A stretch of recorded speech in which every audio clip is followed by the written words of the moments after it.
Qu'est-ce qui réunit la NASA, le FBI, la CIA, les Américains, les Russes, les religions, toutes les religions du monde? À toutes. Et, ah oui, parce que ça y va franchement. En gros, tous les puissants, qu'est-ce qui les réunit tous au sein de la même conspiration, en tout cas pour certains? C'est le projet Bluebeam, initié par la NASA. Un projet absolument hallucinant pour imposer une religion du nouvel âge avec la venue de l'Antéchrist. Rien que ça.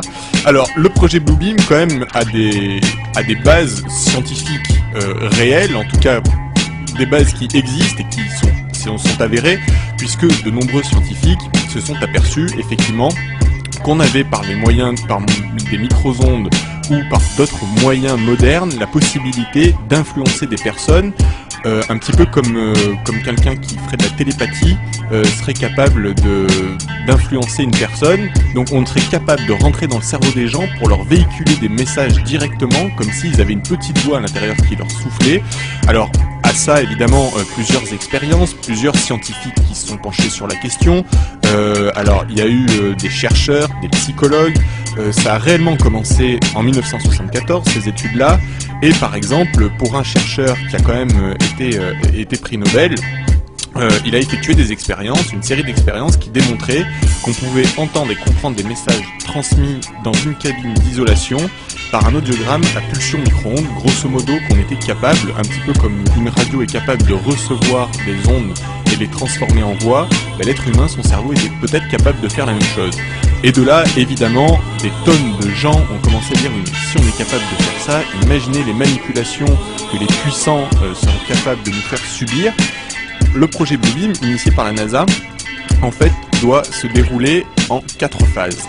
Alors, 4 phases bien distinctes. La première phase, en fait, elle concerne l'effondrement des connaissances archéologiques, religieuses et les conceptions scientifiques classiques.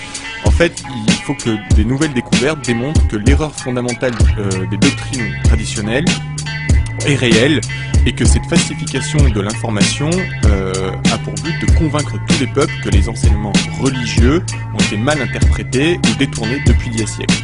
Grosso modo, que la religion nous ment depuis toujours, et ce, toutes les religions. Il n'y en a pas une seule qui nous a dit la vérité. Alors, beaucoup de théories conspirationnistes utilisées sapent également le fondement des religions traditionnelles et préparent le terrain à la religion mythico-scientifique, comme l'appellent les conspirationnistes, une religion qui engloberait toutes les croyances, y compris l'athéisme, dans un très puissant mouvement de pensée mondialiste, rien que ça.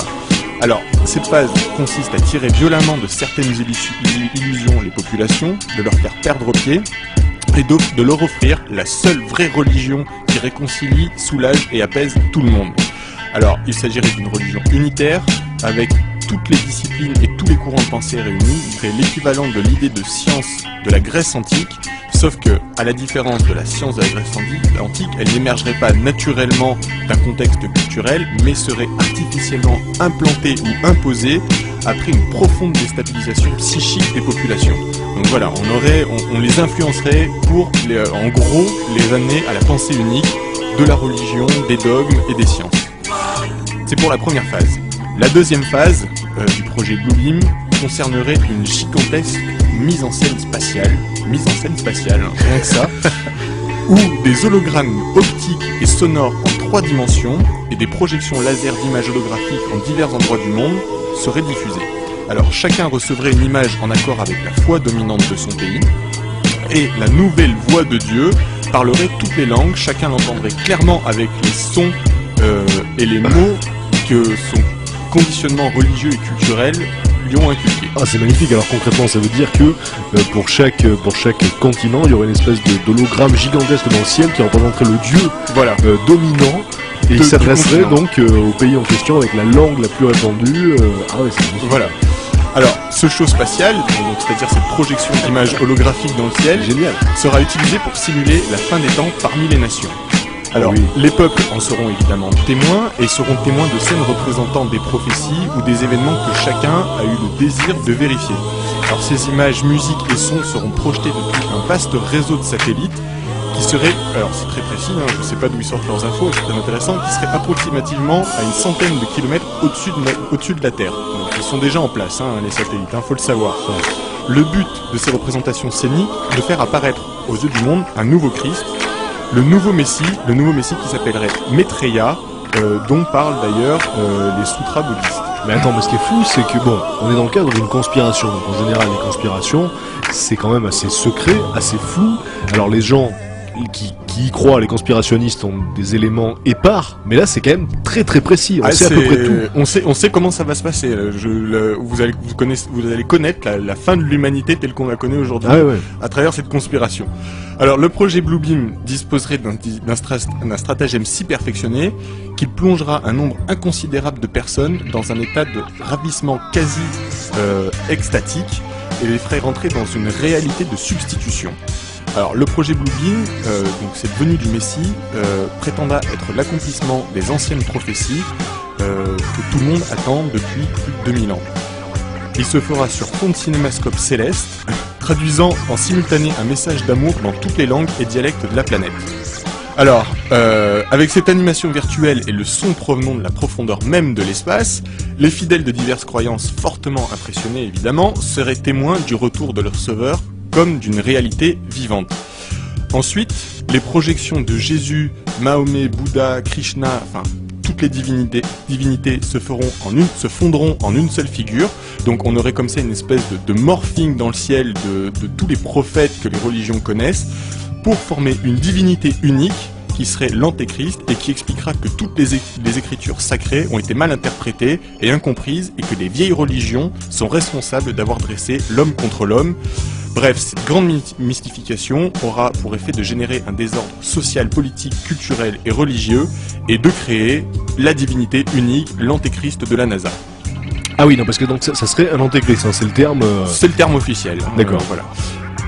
On arrive à la troisième phase. La troisième phase, elle va conjuguer la télépathie et l'électronique. Donc ça, je vous en parlais au début, c'est ces recherches qui ont prouvé qu'effectivement, on arriverait sans doute au moyen d'ondes à interférer sur les pensées des gens, à les conditionner. Donc, cette troisième phase conjuguerait la télépathie et l'électronique avec des systèmes d'émission pour atteindre chaque personne en vue de les persuader que c'est son propre Dieu qui lui parle. Donc grosso modo, chacun entendrait une petite voix, un petit message et serait convaincu de recevoir un message divin. En fait, le but est de former ce qu'on appellerait la pensée artificielle diffuse. Alors, comme je disais, des expérimentations à ce propos ont eu lieu dans différents pays et on sait évidemment que des impulsions à basse fréquence peuvent produire des signaux auditifs qui sont audibles pour un seul individu mais pas pour le reste de sa communauté par exemple. D'accord. Donc on est vraiment capable de cibler comme ça certaines personnes pour les influencer.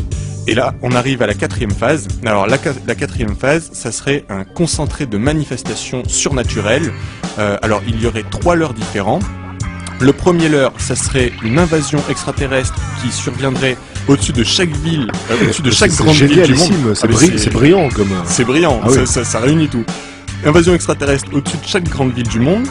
Le second leurre, ça serait de faire croire aux chrétiens qu'un merveilleux événement va survenir sous la forme d'une intervention extraterrestre bénéfique, ça dans le but de protéger les terriens d'un démon impitoyable. Oui. Alors le but de ce second leurre, évidemment, et de cette manœuvre, c'est de rassembler d'un seul coup tous les opposants à l'ordre mondial juste avant le début du spectacle céleste, c'est lui dont on parlait tout à l'heure. Le troisième point de cette quatrième phase est l'usage global de tous les moyens de communication modernes pour diffuser des ondes. Alors tous les moyens, c'est téléphone portable, radio, internet, bref, tout ce qu'on a, talkie-walkie, tout ce qui existe, pour diffuser des ondes visant à déstabiliser psychiquement les populations au moyen d'hallucinations individuelles et collectives. Et c'est là que le projet Bluebeam devient extrêmement pervers, puisque une unité artificielle des peuples permettrait de régler les problèmes urgents, lesquels évidemment ont été de toute façon créés de toutes pièces, donc faciles à régler.